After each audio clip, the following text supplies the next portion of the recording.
जय श्री कृष्ण। राधे राधे। बहुत ही जल्द आने वाली है साल की सबसे बड़ी एकादशी, निर्जला एकादशी। ज्येष्ठ माह के शुक्ल पक्ष की एकादशी को निर्जला एकादशी या फिर भीमसेनी एकादशी के नाम से जाना जाता है। ये साल भर की सभी एकादशियों में से सबसे कठिन और सबसे बड़ी एकादशी मानी जाती है। इस दिन भगवान विष्णु और माता लक्ष्मी का पूजन किया जाता है। इसके साथ ही इस दिन मीठे जल का दान करना बहुत ही शुभ माना जाता है। जो भक्त निर्जला एकादशी का व्रत पूरे नियम के साथ करते हैं, वह अगर पूरे साल एक भी एकादशी का व्रत ना भी कर रहे हों, तो मात्र इस एक निर्जला एकादशी का व्रत करने से उन्हें पूरे साल की सभी एकादशियों का जो पुण्य फल है वह अपने आप प्राप्त हो जाता है। आज के इस वीडियो में हम जानेंगे निर्जला एकादशी की पूजा विधि। तो चलिए शुरू करते हैं। निर्जला एकादशी पूजा करने के लिए सुबह सवेरे स्नान आदि से निवृत्त होने के बाद घर के मंदिर की अच्छे से साफ सफाई करें। अब घर के मंदिर में अगर आप चाहें तो घर के मंदिर में या फिर अलग से एक चौकी लगा लें। चौकी के लिए आप पटला भी ले सकते हैं या एक चौकी ले लें, उस पर पीले रंग का कपड़ा बिछा लें, क्योंकि पीला रंग भगवान विष्णु का प्रिय रंग माना जाता है। इसीलिए निर्जला एकादशी के दिन जितना हो सके आप पीले रंग की चीज़ों का उपयोग करें। चौकी पर कपड़ा बिछाने के बाद अब फूलों का आसन देते हुए, फूलों का या फिर किसी भी अनाज का आसन देते हुए, अनाज में आप चावल को छोड़कर किसी भी चीज़ का आसन दे सकते हैं। उस पर सबसे पहले प्रथम पूज्य भगवान गणेश की स्थापना करें। फिर भगवान विष्णु का फोटो या मूर्ति जो भी आपके पास हो, या फिर आपके पास अगर भगवान विष्णु की फ़ोटो ना हो तो आप उनके किसी भी अवतार की फ़ोटो ले सकते हैं, जैसे कि लड्डू गोपाल की, भगवान श्री कृष्ण की, भगवान राम की, जो भी आपके पास हो आप वह फ़ोटो या मूर्ति ले सकते हैं। अब हम एक कलश की स्थापना करेंगे। क्योंकि निर्जला एकादशी है इसलिए आप एक घड़ा लें। घड़ा जितना बड़ा लें उतनी अच्छी बात है। और हाँ, कोई भी पुराना नहीं, आप कोरा घड़ा ही लें, क्योंकि पूजा के बाद इस घड़े का हमें दान करना होता है। और आप इस घड़े को शुद्ध जल से भर लें। इस दिन हमें मीठे पानी का दान करना चाहिए, लेकिन याद रखें कि घड़े में चीनी ना डालें, क्योंकि माना जाता है घड़े में चीनी डालने से वह खराब हो जाता है। इसीलिए आप घड़े को शुद्ध पानी से भर लें। एक अलग बर्तन में चीनी रख लें और उस घड़े को आप अब एक ढक्कन से ढक दें। उस ढक्कन के ऊपर आप कोई भी मौसमी फल जो भी आपके पास हो उसे रख दें। घड़े के कंठ पर मौली बांध दें और अगर आप चाहें तो घड़े पर स्वास्तिक का चिन्ह बना लें। नहीं तो आप चाहें तो एक छोटा सा टीका भी लगा लें, क्योंकि कभी कभी क्या होता है कि स्वास्तिक के चिन्ह वाला घड़ा लेने में लोग झिझकते हैं। इसीलिए आप चाहें तो एक छोटा सा तिलक भी आप घड़े पर कर सकते हैं। अब इसके बाद अब फूलों का आसन देते हुए हम एक दीपक की स्थापना कर लेंगे।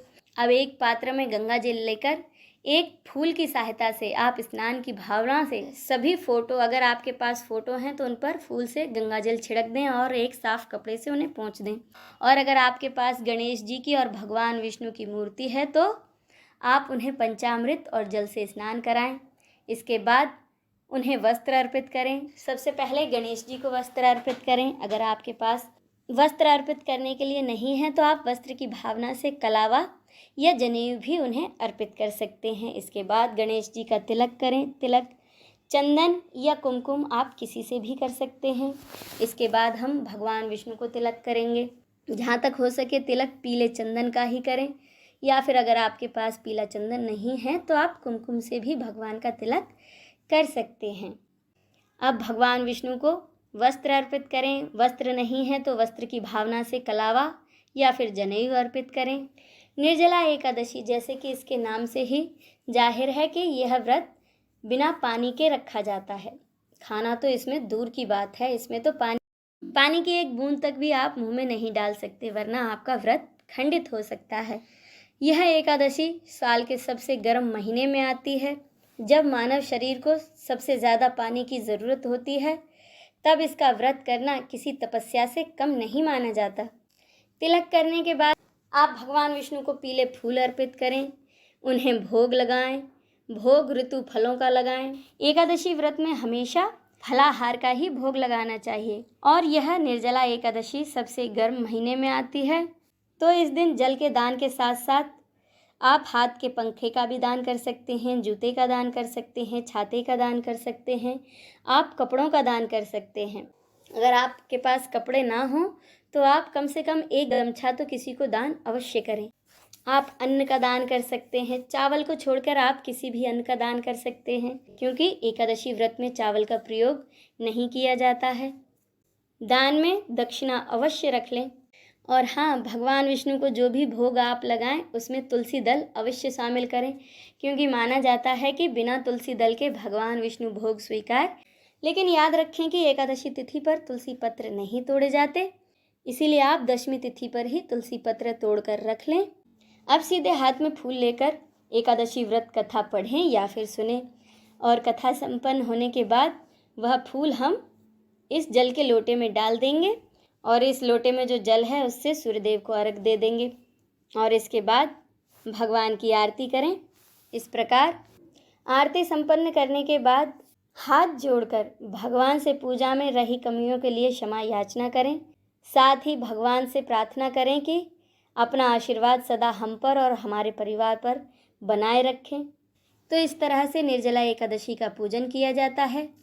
और निर्जला एकादशी का व्रत जो है वह 2 तरीके से किया जाता है। कुछ लोग तो पूरे दिन निराहार निर्जल रहकर व्रत करते हैं, मतलब कि पूरे दिन पानी की एक बूंद तक मुंह में नहीं डालते हैं, तब तो सर्वोत्तम है।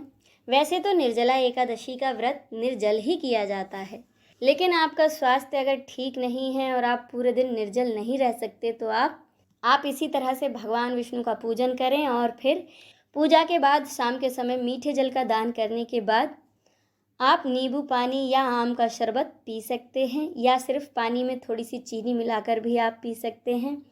और देखिए कि इसमें मीठा जल यानी कि शरबत का ही दान किया जाता है और सबसे पहले शरबत ही ग्रहण किया जाता है। और अगर आपका स्वास्थ्य ठीक नहीं है या किसी और कारण से आप इस दिन व्रत ना कर पा रहे हो तो भी आप इसी तरह से भगवान विष्णु का पूजन करें और हो सके तो जल से भरे घड़े का दान करें, चीनी दान करें और अपने सामर्थ्य अनुसार और अपनी इच्छा अनुसार 1-1.25 मीटर कपड़ा अवश्य दान करें। इस एकादशी पर विशेषकर गर्मी से राहत देने वाली चीज़ों का हमें दान करना चाहिए। आप स्कूली बच्चों को वाटर बॉटल का दान कर सकते हैं। आप किसी भी कन्या या ब्राह्मण या किसी भी सुयोग्य पात्र को दान कर सकते हैं। और देखिए कि एक चीज़ का आप ध्यान रखिए, एकादशी पर चावलों का दान नहीं किया जाता। द्वादशी वाले दिन आप चावल दान कर सकते हैं। तो उम्मीद है आपको एकादशी की पूजा का यह वीडियो अच्छा लगा होगा। अगर आपको वीडियो अच्छा लगा है तो इसे लाइक और शेयर ज़रूर कीजिएगा। जय श्री कृष्ण।